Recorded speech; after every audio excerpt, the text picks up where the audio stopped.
Coming to you live Friday night.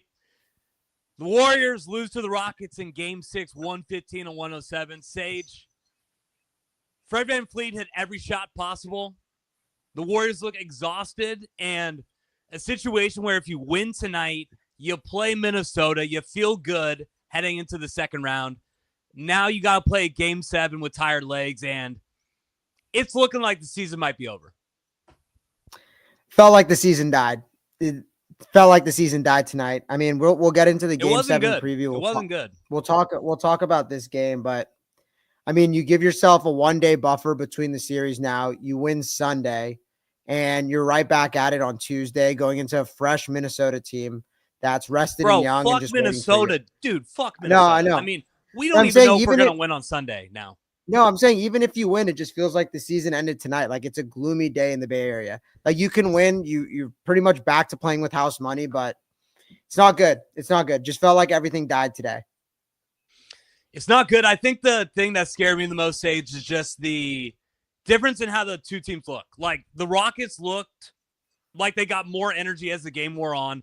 They got more confident the more they were just talking shit. And the Warriors, have you ever seen Steph that helpless at the end of that game where he's just throwing up shots and it's just rattling out? It's not even close. And with this game today, I still have confidence in the Warriors to win on Sunday. So we're just going to say that right here because we're going to talk about this game, but a lot of it's going to be talking about Sunday. I still think they have a great shot to win that game, but for this game today, when Fred VanVleet, what's the final number, Sage? I mean, what do we got? 6 and 9 from 3. You got Tari Eason hitting every 3. You got the ball jumping over to Jabari Smith. He's hitting every 3. Sage, they were hitting shots all night. I mean, this team cannot shoot to save their lives. And they shot 43% from the three-point line. I think they shot about 46% from the field, got to the line, and the Warriors just could not hit a single shot, especially in the fourth quarter. I think they were 1 of 15 last time I saw. Well, I mean, it's not just that. It's just how you defend them. Like the ball just caroms to them on every loose ball, every rebound. It seems like it's going between our legs, like going right to like an open shooter. We'd get a stop. We turn it right over. It like I said, we were down 5. I said it felt like 15. Like that 5-point gap it felt like fucking Niagara Falls, like the Grand Canyon. Like it just felt like it was just insurmountable for whatever reason. Even when we cut it to 2 going into the fourth. And despite that, even when we cut it to 2, you were not feeling good. I was feeling good. I wasn't. Into the fourth quarter. I wasn't, honestly. Right? Like it just felt like we were playing so bad, and I just couldn't expect us to just flip the switch. Like we looked tired. It seemed like we just exhausted ourselves the entire night trying to get open. That we couldn't get anything in our shots. We couldn't grab offensive boards. They're destroying us in the paint, and now they're destroying us on the 3. So it's just like, what is the confidence I have? You want to know something funny, Sage? I think we had more offensive rebounds than them tonight. We did. We had 13 offensive rebounds. They had 11, which is crazy because if you watch the game, you would have never guessed that. Doesn't feel like that at all. I just feel like this was a game where if you're a Warriors fan, you had about like 5 just kicks right to the dick. I mean, the 4-point play coming into the fourth quarter with Fred VanVleet. I think it got to 8 late in the third quarter. Steph Curry starts to heat up. You get it to 2, I think, and Steph misses. So basically, you had Steph get fouled with 3 shots down 4. You get it to 2, and then Fred VanVleet with that 4-point play. There was a lot of plays where you just thought, okay, this is not our night, and that was probably the biggest one that I can remember. I mean, even the way it starts, just like the whole vibe felt off. I mean, we can talk about Steve Kerr's decisions, like who he chose to leave out there, who he didn't play. I mean, it started with the starting lineup. I didn't like it from the jump. I mean, I just feel like Pods has been your third best player. You get nothing from him coming off the bench, whatever. GP2 plays his worst game of the series as a starter. Buddy Hield plays his worst game, maybe in a Warriors jersey. I don't know. Starter. That's a statement. Buddy Hield's had a lot of shit games. He was awful. This was a bad Buddy game. This was a bad Buddy game. Even when we were down 10, he was getting open corner looks and he couldn't hit it. It's like, if you can't hit threes, you can't deliver anything. Like, you're not providing anything to this team. I don't know. And then you have the weird Draymond flagrant to start. They go up 10 on you immediately, and you never get the lead back. You're just playing catch up the entire time. It's a seesaw. And with them, it's like when they have a lead, I said they're like the Ravens, right? They can just lean on their big guys, like muck up the game, grab these offensive rebounds, put back after put back, and they're getting 12, like 13 extra opportunities, it feels like, every game because of Steven Adams. Can't keep him off the boards. We're going hack at Adams. He misses both, and they just get an offensive rebound and put the layup back in. That was it's like, probably what the can you biggest do? dick punch. That was the biggest dick punch when They I look think you were soft. down 5. They just look soft. You were down 5. They look like a soft team. You go with Haka Adams. He misses both, and Şengün just gets the tip in to go back up 7. Yeah, it was terrible. And I think the thing that pissed me off the most with Steve Kerr is that, what did we say the entire time leading up to the playoffs? The reason that the Warriors looked like a different team, not only because he got Jimmy Butler, but guys like Moody Pajemski, they were solidified in their starting roles, and they found their slot in the team. Now you're just switching it up every game. I mean, Buddy has a good game that you put in the starting lineup. You like the kind of defense that GB2 plays, so you put him in the starting lineup. And it just seems like everything's flustered, especially towards the end of the game. Maybe he was doing it for rotations. I mean, I don't know, Sage, you're kind of better at this than me, but was there any benefit to throwing in GP2 when it comes to rotations coming later in the game? I don't know. I literally don't think it benefited you at all. I think you wanted to bring him in because Fred VanVleet's killed you 2 games leading into this, and it leads to him having his best game. GP2 losing him on inbounds passes, getting lost in screens. It looked like they'd never played with him before. Like, the miscommunication on the defensive end with him, he's providing you absolutely nothing on offense. I think he hit 1 big 3, but other than that was pretty much quiet. No putbacks, no just like creating for anyone. So when he's not defending and his guy's cooking and he's the main reason that the Rockets are destroying you, Şengün had a quiet first 3 quarters, comes alive at the end, but it came down to Fred VanVleet was hitting those shots. GP2 was starting to stop that guy, and he wasn't doing it, but Kerr left him out there. Same thing with Quentin Post, just getting eaten alive, not hitting shots, dumb turnovers, bad just fouls. Like unwillingness to shoot. Yeah, bad fouls, just setting him to the line. And Steve Kerr just letting him out, like, die out there. It's just like, I just didn't see his vision tonight. Like, I don't think it was a rotation thing. It had to have been a matchup thing, maybe something that they saw on film that they liked. But can my guy Pat Spencer get some minutes? I swear, can Pat Spencer get some minutes? Game 7, Pat Spencer? It's getting dark, bro. You could be like shoot me in the fucking head if Shane Battier in 2014 or 2013. Give me Pat Spencer, bro, to flip this series back to the Warriors' favor. But in the big picture, man, like, tonight was just a total gut punch. The Warriors look tired. I think this is part of, after game 3, you're playing every other game. I really think it's starting to get to them. Dillon Brooks said it. They're going after Curry's thumb. I mean, I've never seen him this entire series grabbing and making it known that he's in pain. He's uncomfortable. He looked uncomfortable the entire game. Hucking, I mean, he just disappeared in that 4th quarter when you had a chance to catch up. It was a sad effort, man. I said they're a pathetic team tonight, and they were. The turnovers, 7 turnovers in the 1st quarter. Fuck out of here. How do you expect to win a game? I was trying to be the positive guy in the group chat, but yeah, you're pissing me off. You were genuinely pissing me off. You and Brian were pretty on point as we look back on it, but it just felt like whatever swagger they had after that 3-1, after taking that 3-1 series lead, was gone tonight. Draymond gets that flagrant. He didn't look his normal self the entire game. Right after he got that flagrant, he started yelling at the refs a couple times, but he just looked out of it. Even he had a couple good defensive plays on Şengün. He made it tough on him, but it just felt like what we've seen from this team is that guys like Jimmy Butler, Draymond Green, they bring the energy, they bring the intensity, and then the rest of the team responds to that. But it just felt like there was an energy missing and that the entire team was missing something, because even though Jimmy Butler had a good game, it just felt like something was missing. It felt like something was off. I can't really put my hand on it. They just got their ass kicked, I guess, is the best way to put it. They figured some things out. Like Amen Thompson, he does. I'm not going to shoot it. You know what I'm going to do?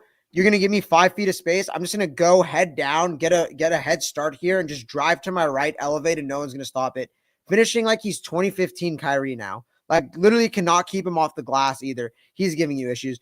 Jabari can't miss. Tari Easton's now hitting threes. And the thing about the Rockets is we're like saying they're young, they're not going to know how to respond, whatever it may be. But look who's doing it to you. It's Steven Adams, right? It's Fred VanVleet, like guys who have been there. Like, they're veterans, the elder statesmen of the room. They're the guys stepping up, kind of showing these young guys like how to respond, and they're feeding off their energy. Like, I genuinely believe it. Like, on defense, on offense, they're getting energy from these Adams rebounds, these Adams, extra life plays, and VanVleet's hitting all the big shots for them. So I just think there's less pressure on these young guys like Şengün. He didn't have to do much. He let the game come to him tonight. Picked his spots and scored when he could, like against our zone, was picking us apart in the paint. Right reads, hitting those little tough floaters, a couple tough and ones. It just, I don't know. Seemed like they had an answer for everything. We threw a million things at them. Zones, box and one, man, like they had something for everything. That's why I'm nervous, because I think we emptied the deck, emptied the clip on them, and they spun the block back on us and they got something. And I think they got more to come game 7. I swear. They have yet to start and feature the double big.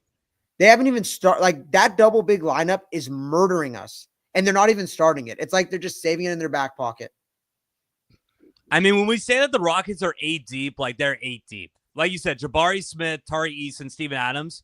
You could argue that other than Fred VanVleet, those were their 3 best players today. I mean, Amen Thompson did have a lot of good buckets, but Jabari Smith in the corner is about as automatic as you could get throughout the series. How many times did he miss a wide open 3? I swear to God, I don't know the numbers right now. It's got to be 8 of 10. It's got to be around 8 of 10 because this guy just hasn't missed. When Moody got that rebound and then it got stolen from him and kicked out to Jabari, I'm like, no way. There's no way that just happened. Yeah, there's a bunch of those nights. Do you know who else I like that they have is Aaron Holiday. When he was in, I was like, that three. I'm just like, I was Aaron like, this guy's Holiday's kind of an issue. 35-foot shots on us? Come on. I don't know. It just fell out. I said it early. I said it late. It just wasn't the Warriors' night. When the Rockets could score 110 on you in these playoffs with the way they're allowed to play defense, not going to complain about the officiating, whatever. It's like the weather. The Warriors didn't deserve to win tonight, but when they can play defense like that and they're hitting threes, no one's going to beat them. OKC's going to have issues with them. So it just sucks, man. Like you got to basically escape Sunday in Houston. Right now it goes back to Houston. You got to win that game just to have the privilege to go to Minnesota a day and a half later, really, to play another 7-game series, to get the privilege to go to OKC and play them, to go play Boston. Like it just feels like such an uphill battle now. Okay, so this is where I don't get the narrative here, Sage, because a lot of people feel the exact same way as you, which I get. But we're old. Come on. One more game. We play one more game on Sunday, and now the season's over, and you're looking to the Timberwolves, and there's no way if we do win this game Sunday that we could beat the Timberwolves because we'll be too tired. I don't know about that. The season's still alive. Anything can happen. Who knows? Jake. I mean, we don't even know what's going to happen tomorrow with the Clippers and the Nuggets. Yeah, we might all be dead. No, thanks, but Kyle Kyle Shanahan, we may not be alive by next Sunday. So I don't know who's going to be starting at quarterback. But you're telling me that Nikola Jokic couldn't beat OKC? I know they're looking like a runaway train, but you can't look that far ahead, Sage. You just got to take care of what's in front of you right now. So it's only Sunday. It's only Sunday right now. And I don't think that this loss tanked their entire chances of going deep into the playoffs if they win on Sunday. That's just me. Chase, I'll just say this, right? The Warriors' best case scenario. I'm looking at the what-if schedule right now. The Warriors would play May 4th, May 6th, May 8th, May 10th, May 12th, May 14th, May 16th, May 18th, May 20th, May 22nd, May 24th, May 26th, and then the final start. They don't know me, dude. Yeah, every other day. And like I said, when did the series start to flip? When they started having to play every other day. It just felt like something shifted. They benefited greatly in those early, 4 games, having the 2 days rest in between games. They look gassed. I mean, they cut it to 2. The game was right after everything, after how bad they played. The game was right there. They were down 2 going into the 4th and just immediately get outscored 15-4 or 15-5. They scored 5 points in the first 8 minutes of the 4th quarter. Just brutal, man. Absolutely brutal. I think that fucking had it. I think that the back-to-backs has had an impact, but when you look at Game 5, they packed it in. We didn't record after Game 5. That was a pack-in job. Right from the bat, when Houston jumped up 20, you could just see the intensity wasn't there. So I think, if anything, this game, yes, they lacked a little bit of energy, but I just think that Houston played their best game. When you got a team that's as physical as them, they're going to beat you the fuck up. And when they're shooting 45% from 3, getting all the key buckets, getting all the loose balls, it's just going to demoralize you. So I don't know if it's an energy thing where the Warriors looked old and they can't handle these back-to-backs. Maybe part of it, but I think that it's just the Rockets are a demoralizing team when they're rolling. And like you said, when they're going like this, they could beat anybody. Maybe not in a 7-game series, but definitely on any given night. Yeah, I know, man. I was saying it today. I was like, I just don't trust who we have out there, like at the end of games. Like it's like Pods dribbling into a corner, Buddy Hield pump faking 3 times and hooking up the worst 3. Like I miss the days when it was Iguodala and Klay Thompson taking these shots, making these decisions. Like it just feels like some of these guys aren't ready.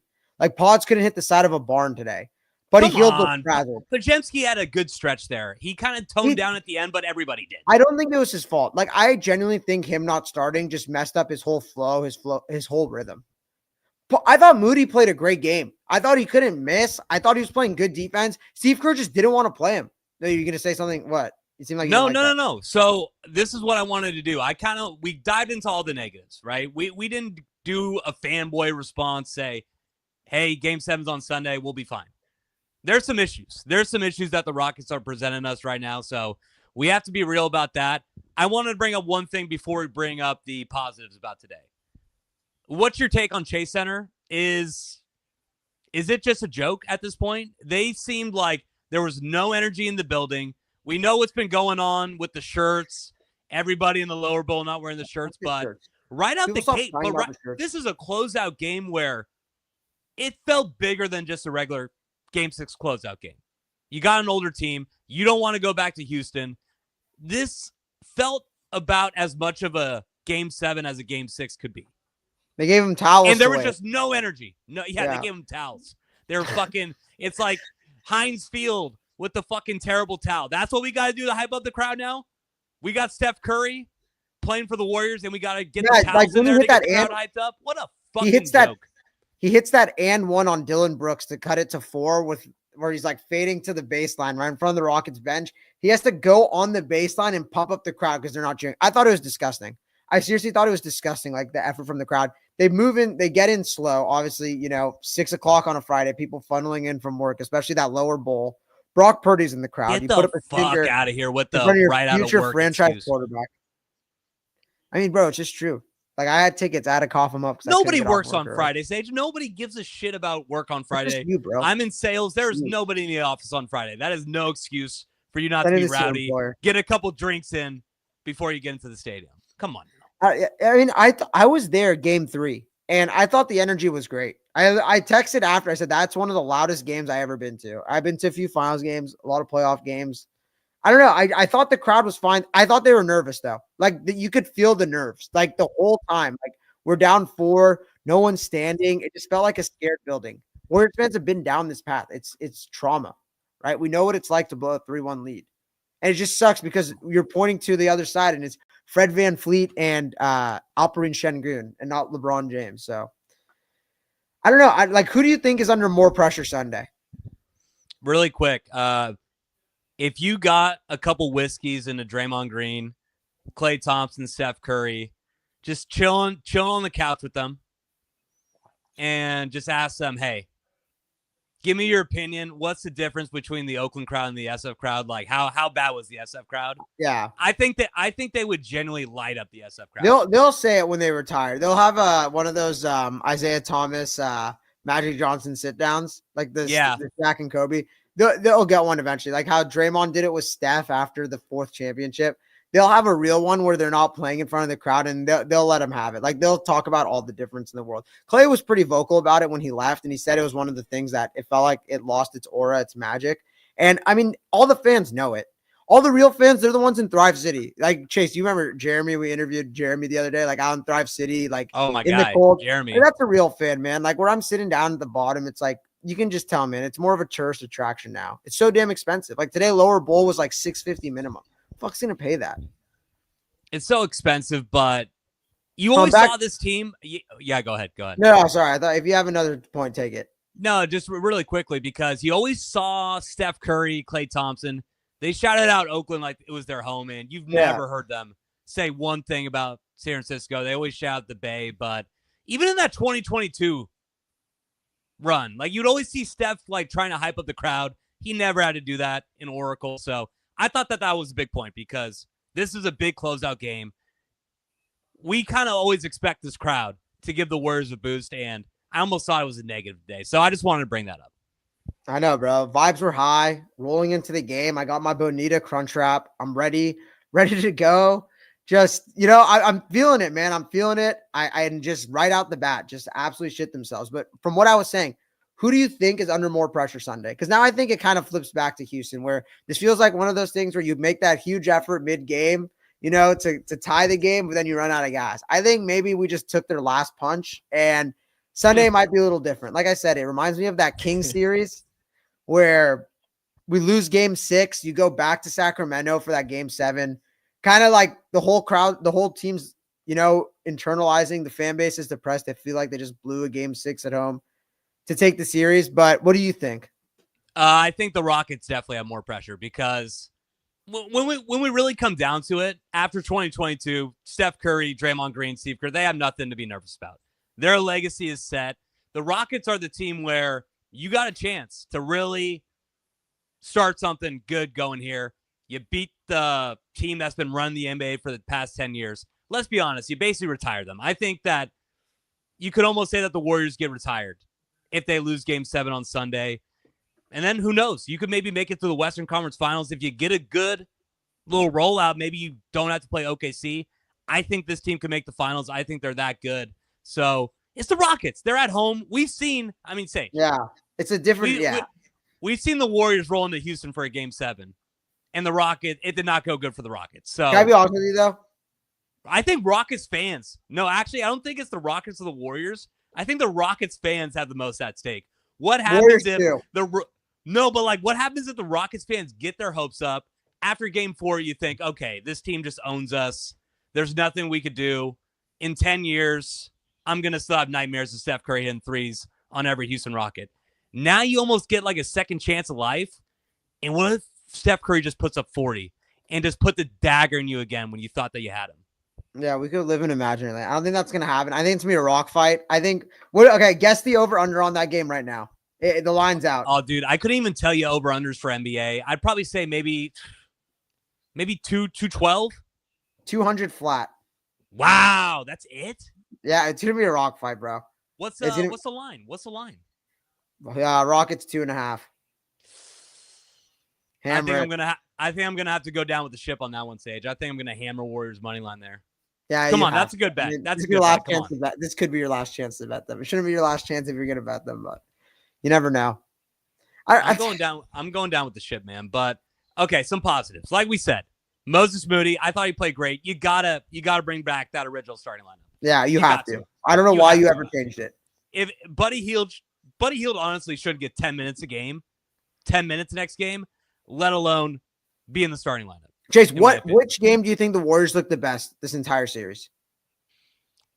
I kind of want to say game 3, even though that's without Jimmy, just because of the fact that you didn't have Jimmy. You don't think it was game 1? Game 1, they dominated. Game 1, but game 3, it seemed like everybody was at their best because Jimmy wasn't in there and you still got to win. But altogether, I definitely would have to say that game 1, they looked the best. Game 1, start to finish, you go with that original starting lineup that's been doing it for you the entire regular season. You get cute, you go away from it. I don't understand it.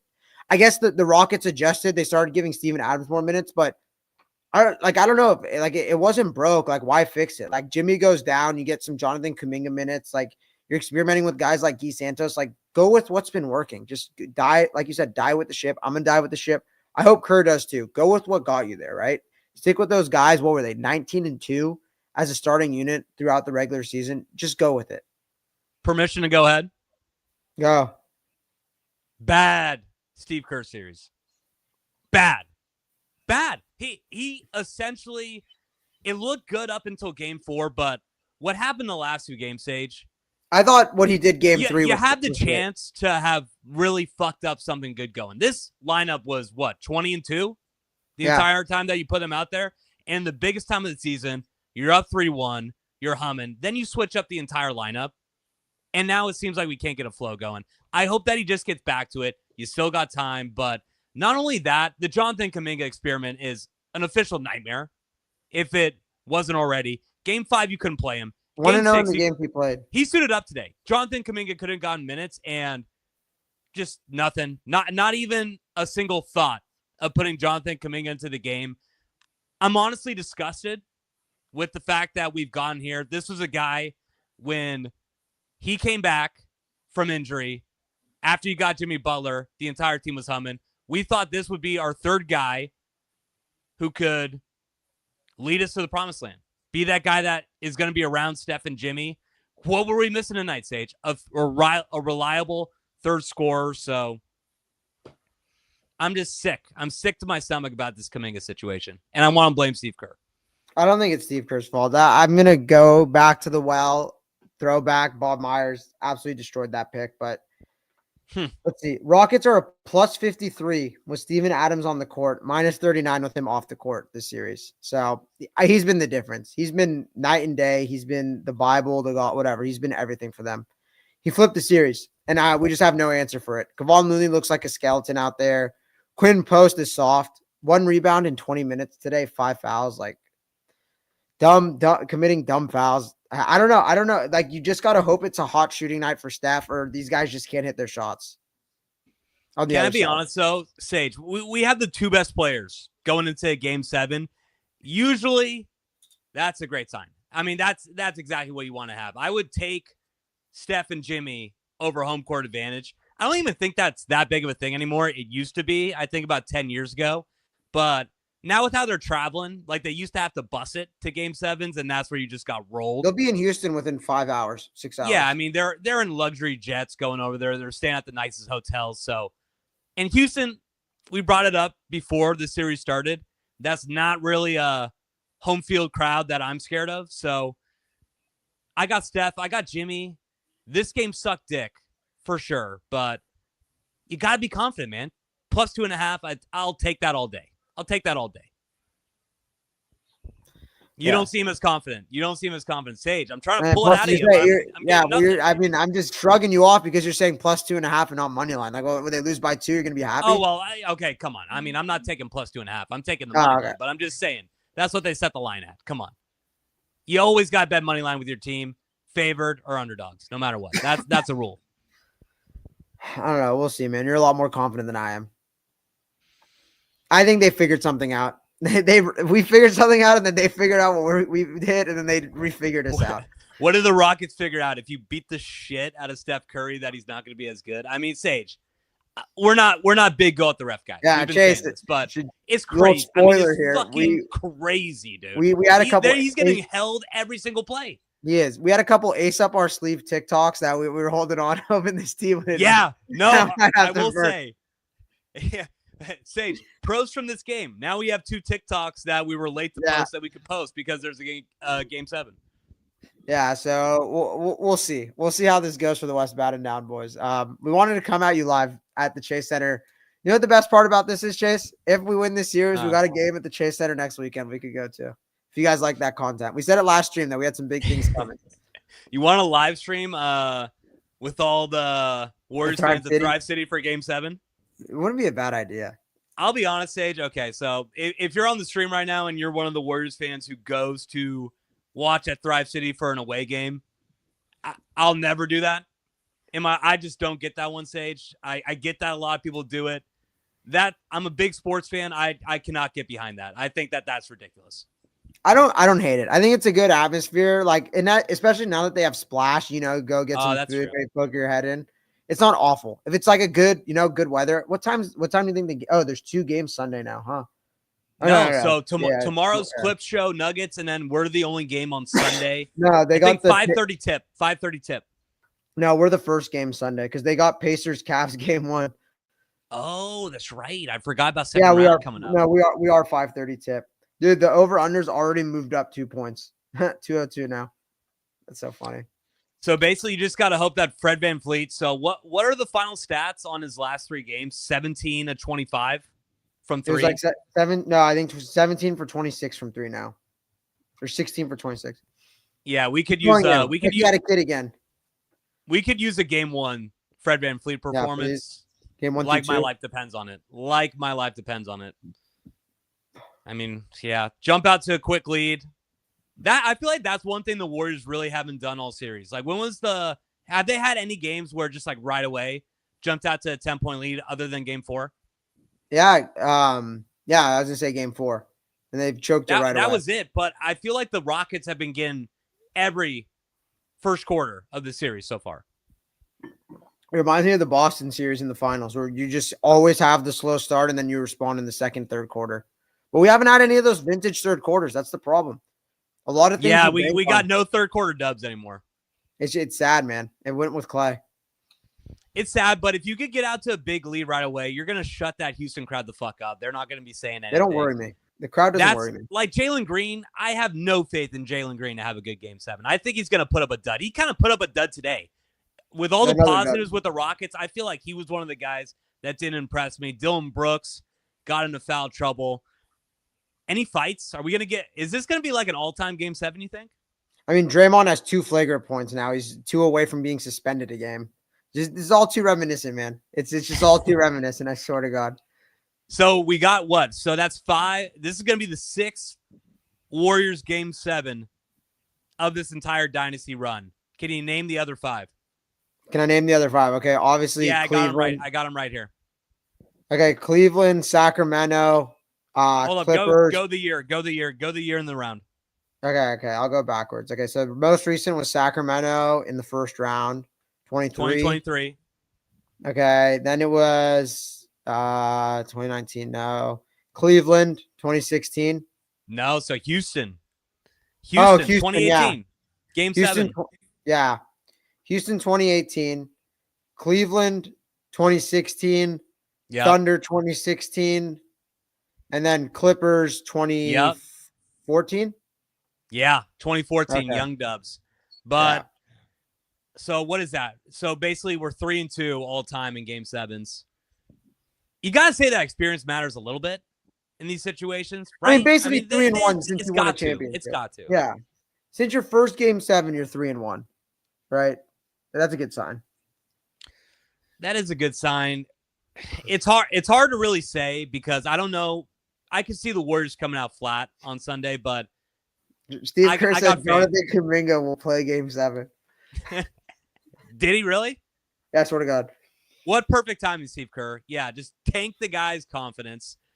Fuck up his money for next year so bad that he's probably not even going to get $20 million a year. And then be like, hey, Jonathan, we just laid a fucking egg in Game 6. We're going to need to get Game 7. I love Steve Kerr, but I think that's going to go down as Steve Kerr's blackest mark with the Warriors. The entire Jonathan Kuminga situation and how he's handled this. Not the Anthony Lamb era. I mean, that was bad, but the stakes were not high. With the Anthony Lamb era, it was almost like, yeah, put him in there. Let's get into the lottery. Right now, it's like there's a championship on the line, and we have one of the most talented athletic players in the league, and you're just DNPing him. I don't know. Yeah. Anything else, Sager? I mean, that was basically all that we got. Got to take the bottle to the head. I was about to say, I need to crack open a fucking... I need to figure out what's a good movie to watch after this. Maybe like a Good Will Hunting or something. Yeah, I feel like I want a sad movie with a happy ending. You know what I mean? Like something where I could like be sad the entire way through. Happiness? I guess. Was that a happy ending? I think so. Sinners? Go see Sinners. I might go see Sinners. No, you There's won't. been actually a lot of good movies out right now. So you have Sinners, and then I got a recommendation from my boy who knows his stuff. Warfare with Jesse Plemons. Yeah, it was good. You seen it? Yeah. Oh God, why you do me like this, Sage? Come on, I'm trying to have a real conversation here, and you're fucking playing the clown. Are you talking about this fake ass movie? Warfare. What? It's called Warfare. No, swear to God, Jesse Plemons. So Todd from Breaking Bad, he's now a movie star. Yeah, Warfare. I heard it's actually really good. I heard it. He gave me a 9 out of 10 recommendation. So I might do that. I'll probably just hit the bottle to the face and watch Sopranos. So Michael Gandolfini's in it. Really? Yes, hey now. So. Hey now. R.I.P. Tony. But yeah, shout out Haley. Shout out Max Steins. But I think that's going to be it. Let's wrap it up, Sager. That's going to be it for the stream today, guys. Tough loss for the Warriors. They dropped Game 6 to the Houston Rockets, 115-107. We all thought that this was going to lead off into a great weekend. We're heading to the second round, but we got some business to take care of. Game 7 in Houston on Sunday. So we're going to hope for the best. We got Steph Curry, their champion. Sage is looking very confident right now, but sometimes you just got to rely on guys like Steph Curry and hope they get it done. So that's where we're going to be on Sunday. We'll talk to you guys later.